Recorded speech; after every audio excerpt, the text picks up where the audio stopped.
right now. I really feel like there's a change in the air, and I left with hope. Thank you for leading this country. You're a great leader. This solution is not going to be a singular thing. It's going to be multifaceted. I thought it was an incredibly important moment for our country and for his presidency. ICE is following through on its message to the Golden State that it better hold on tight after declaring sanctuary state status. I'm not running a popularity contest. I wouldn't be in this job. We're enforcing the laws enacted by Congress. This morning, we are remembering prominent Christian evangelist Billy Graham. There was a relentless pursuit in his life that was about Jesus. 1 in 6 Americans say that they read a Billy Graham book. That's more than 50 million Americans who've been impacted by him. U.S. women's hockey team beating Canada to win their first gold medal in 20 years. USA snapping the Canadian Olympic winning streak in a shootout.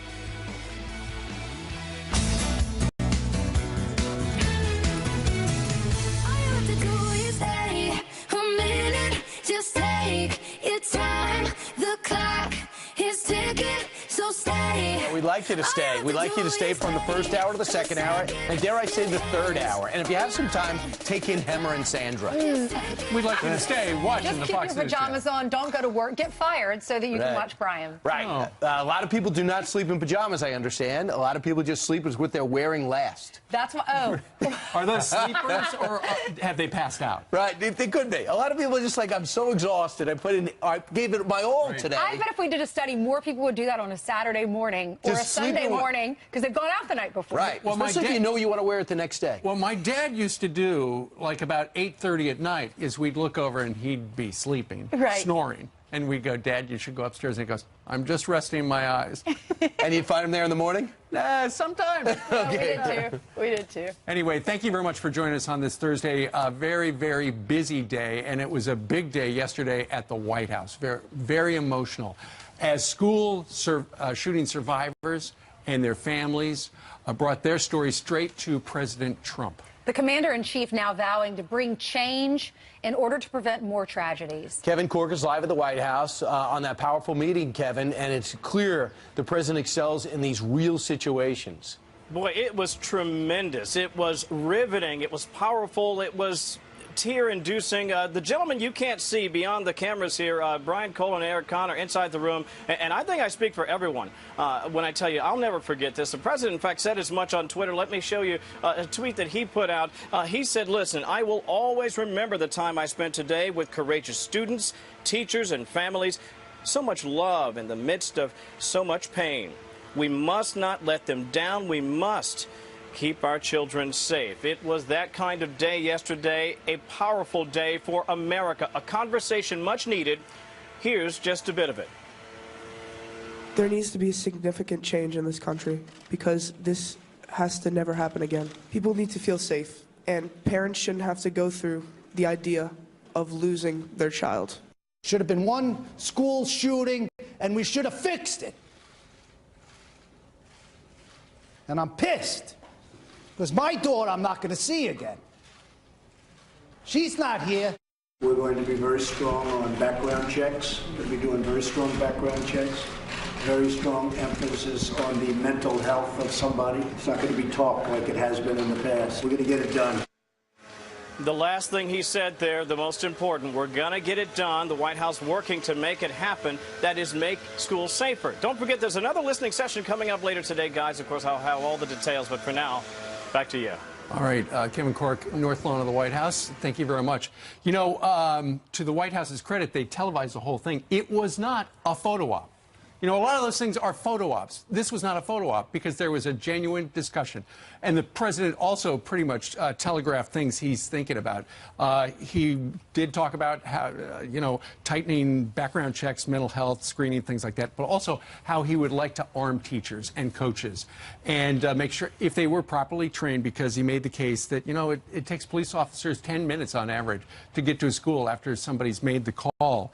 A properly trained member of the faculty could neutralize the situation. In the meantime, the NEA has already come out and said teachers should focus on teaching and not being guards. And there's a lot of people, too, you know, that's one thing, maybe arming the teachers randomly if they were trained.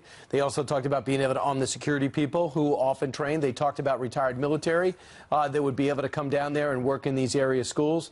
And the other thing that was brought up by people like who are big NRA supporters like Senator Marco Rubio is, you know, I'm for raising the age. You know, a lot of people weren't for raising the drinking age from 18 to 19 to 21, and they said, how could you sign up for the military, yet you can't drink? Well, we did. We transitioned, and it happened.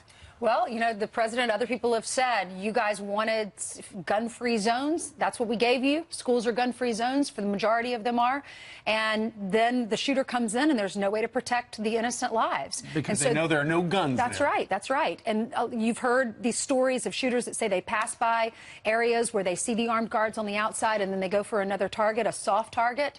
And so there are a lot of Republicans, a lot of gun owners. The NRA is saying it's not fair to penalize the people who are just trying to protect their families. The Miami Herald writes a story today that this kid wasn't even kicked out of school.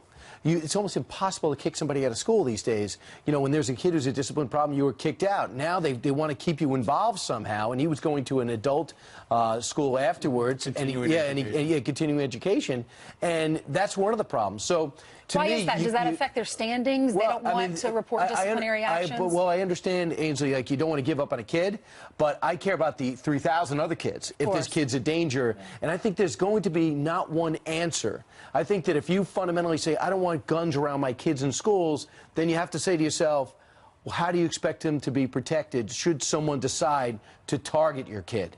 So you have to give in some areas. And for people just to say we've had guns in this country from day one, we've had 300 million now, for you to get up in the morning and say, I have an idea, let's get rid of guns. Not only is it it's not possible, and there's no sentiment to do that. You have to harden the target, at the same time make it harder for the people who are who have had a history of mental problems to get them. Well, like you said, no one wants guns in our schools, but these shooters that go into our schools are giving us no choice, and that's why we're talking about this now. I think the consensus was at the end of the day yesterday, they have started the conversation about what to do, and as Andrew Pollock, the father who said he was PO'd at the very beginning, what he said was, just put politics aside. Fix it now, work the politics out later. We're going to talk to Kellyanne Conway, counselor to the president.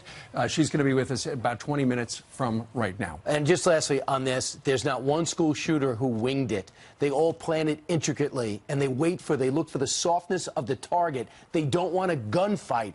They want a slaughter. So if you know that and you can characterize some universal truths, then you could start countering it. Well, one other thing that you also have to take into consideration, a lot of these shooters want to commit suicide and do it by going and engaging. They know that they can go out in a blaze of glory.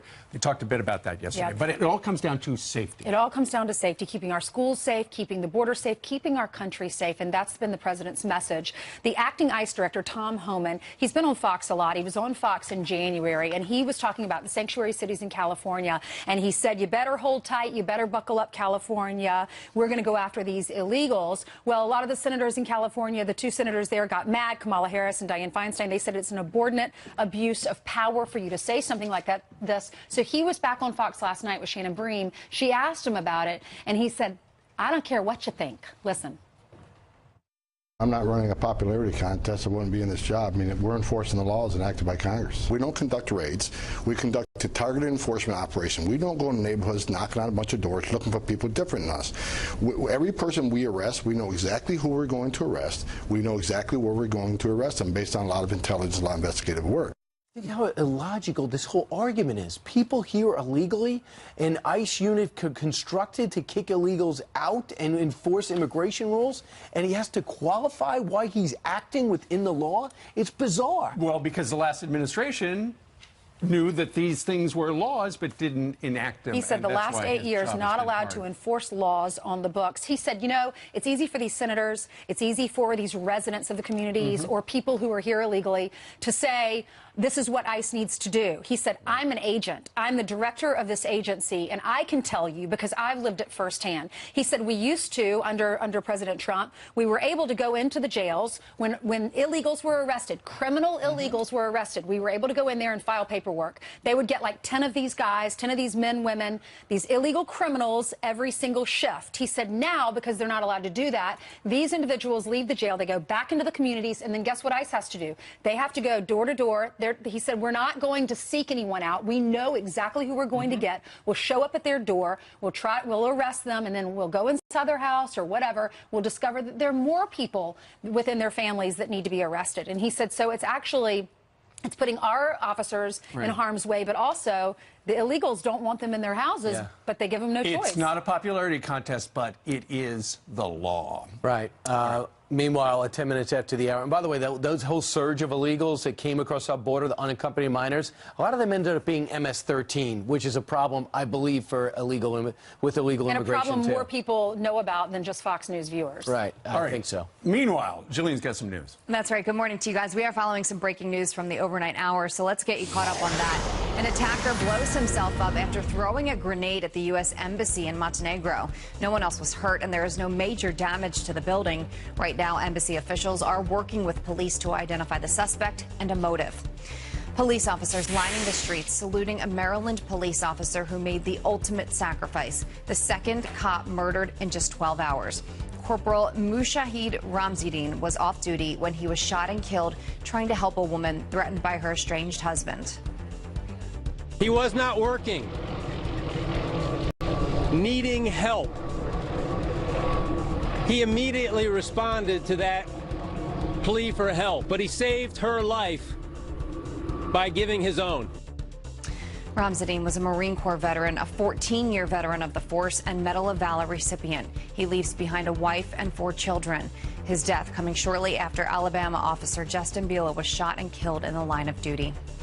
The southern border wall is going up, part of it anyway. Federal authorities starting construction to replace a section of the wall. It's a little more than 2 miles long, located between Calexico, California and Mexico, an area known for drug smuggling. The original barrier, built in the 1990s, will be torn down.